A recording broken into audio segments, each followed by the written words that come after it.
There's a lot of political talk happening right now.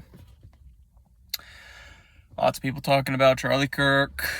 Lots of people talking about the minutes of individuals with colored hair celebrating his death, saying that his wife and kids should be killed too. Some of them have said that, actually. Lots of people prior to Charlie Kirk's death were saying Irina Zarutsky, the Ukrainian refugee woman, was the natural consequence of our society. Not for the reasons that you would expect, like the fact that we're not really hard on crime, that lots of cities where you see a disproportionate amount of crime very often allows the said criminals to go out on cheap bail, or no bail at all. It just lets them out until they're charged, if they're even charged. Lots of people are talking about all that. What I want to talk about is not the right or the left. What I want to talk about pretty much are the up and the down. Okay, what do I mean by that? I want you to imagine that there are two kinds of people in this world. Okay, but don't think in terms of politics. Don't think in terms of giraffes and tigers or friggin' rhinos and elephants and donkeys. Don't get that perspective out of your head for just 5 minutes if you're able to. I want you to consider the possibility that America is not a democracy. It's not a republic. What it really is a ginormous club that you're not in. Now, I didn't come up with this on my own. I've heard these phrases for a long time from lots of different people. One of which, a comedian who passed away, I think, in the year 2000, George Carlin. Really smart guy, very articulate, had the best jokes in the world. The reason his jokes were so dang good was because they were true.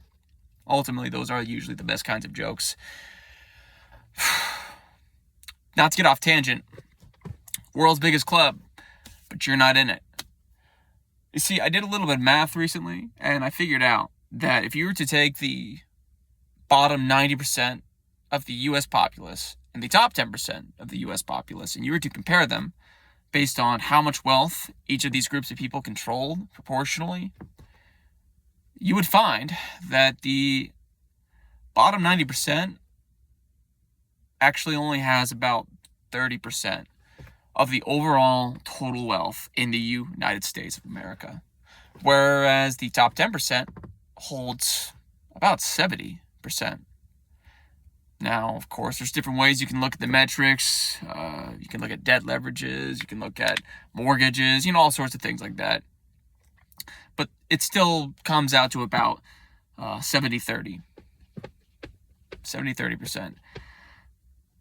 So you're telling me that the top 10% of the United States of America holds over half of the wealth in society. 35 million people? Is that even right? Or is that correct? Yeah, about 35 million people have that much more power. And that's what wealth is. Don't make any mistakes here. Okay, wealth is a form of power. Right? You can say that it's only powerful if it's backed by an asset. Obviously, that's true. But the fact is that the American dollar controls people like me and people like you. Okay? I'm not a right person. You're not a left person. I'm not a left person. You're not a right person. We are bottom people. Okay? We are the bottom of society. Now, I'm doing well. I have luxuries in life, But those luxuries were not just given to me. They were earned. I had to work a lot. I had to be frugal with my spendings, and I continue to be frugal with my spendings. I continue to be smart with my money, and I have to work, and I will continue to work, for at least the next 15 years. And the truth is that those upper echelons of people, they don't actually work. I know what you're thinking. What are you talking about? Of course they work. No, they don't. An individual who has, say, a portfolio of $10 million diversified amongst different companies and different industries, just through the interest alone, $10 million, even if they have a 5%, if we're accounting for inflation, we're accounting for taxes, even if they only have a 5% return rate, for their overall wealth over the course of, say, 5 years, $10 million, they're going to produce probably over $5 million in 5 years. That's more money than most people make their entire lives. And that's including the individuals who do the correct, smart, intelligible things. They diversify their portfolios. They go out of their way to live frugally. They invest and they invest and they invest. They contribute every single month. That's more than people like me will ever make. Ever.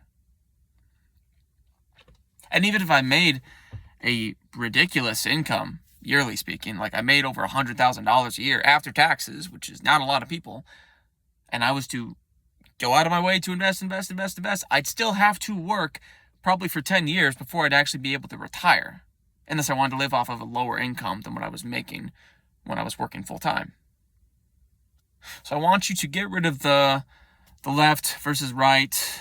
I want you to think more in terms of the up and the down. Because the people at the top of society do not care about people like me. They do not care about people like you. And it has nothing to do with my skin. It has nothing to do with my ethnicity or my culture or my values. Really, it has to do with the fact that they view me as a work drone. And the moment the work drone starts asking questions and starts to say things like, this doesn't really add up. I'm working until I'm 70 and then I die at 77. That doesn't really sound like a life worth living. And the truth is, it's not. People will come up with arguments and subjection about how, you just got to enjoy your work. If you're not enjoying your job, you need a different job. Yeah, well, I need a job that pays the bills. I have to have a job that pays the bills. If I don't pay the bills, I become homeless. I start living off of garbage food that makes me fat and makes me lazy and makes me tired and makes me angry. If I don't work, I don't get to live in society. That's how this works. But these individuals, they have so much wealth, they can literally do nothing.